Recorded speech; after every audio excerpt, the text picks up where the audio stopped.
Hey everyone, welcome back. Today we're exploring a beautiful word, sojourn. I love this word. It sounds so elegant, doesn't it? It really does. So, what exactly is a sojourn? A sojourn is a temporary stay somewhere, usually for a specific purpose.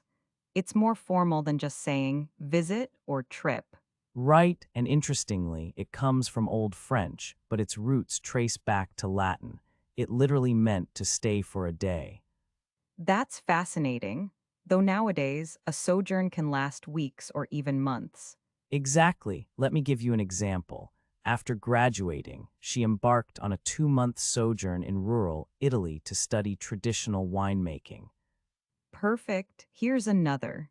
His sojourn in Japan profoundly influenced his artistic style and philosophical outlook.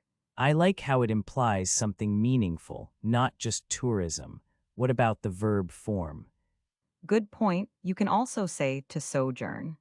For instance, the writer sojourned in the mountains for 6 weeks to complete her manuscript. That sounds almost poetic. You'd never say, I sojourned at the beach last weekend, right? Exactly. It's too formal and implies a longer, more purposeful stay. It carries a sense of intentionality.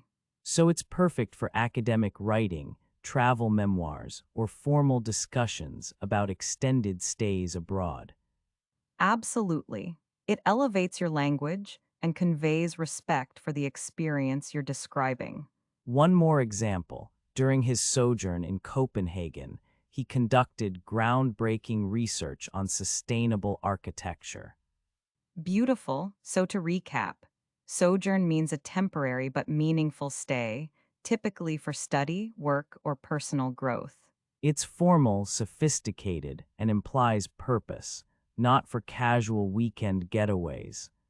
Try using it in your next essay or when describing a meaningful travel experience. It'll definitely impress. Thanks for joining us today. Until next time, happy learning. See you soon.